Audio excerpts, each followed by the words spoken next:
Okay, so this is one of my favorite images of the Eisenhower Matrix. I'm using a site called Luxor, and they've really kind of eloquently explained it. Okay, so this is the Eisenhower Matrix, also known as the priority matrix. So as you can see, there are four really, really important quadrants. The first quadrant is like, do it right now, do it now, you know?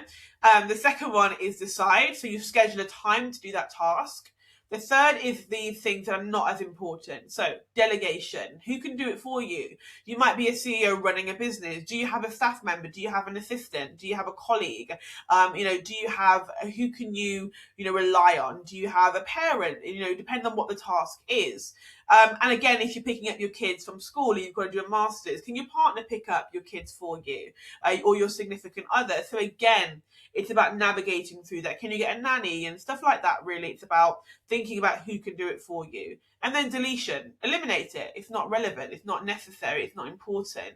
It's not important and it's not urgent. And I'll give you some examples of that. Again, all the examples are subjective, because what I might think of as really important, you might think it's not important, but you've got to categorize it for yourself. So let's give some examples and let's explain it a bit more.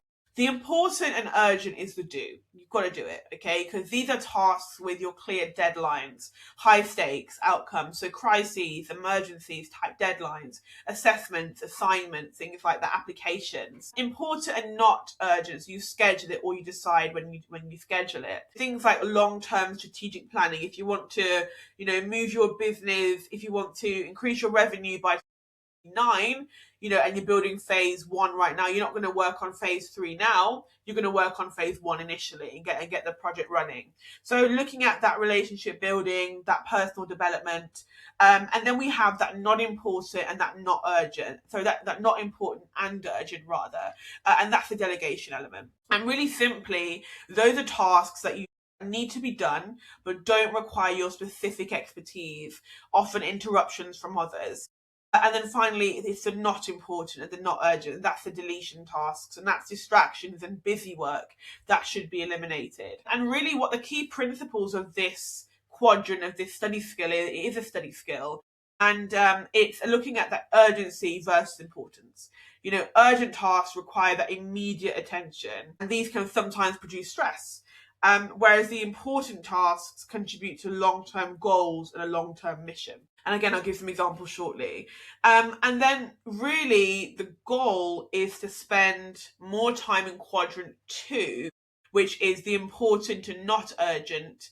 That would actually naturally reduce the time you spend in quadrant 1, which is known as the crisis mode. And so by basically scheduling in advance the tasks you do, for example, if you have an essay, if I get an essay today and it's due in 3 weeks, rather than just not doing it until the 3rd week, I do it now. I schedule a time to start working on it. I build a study schedule and calendar.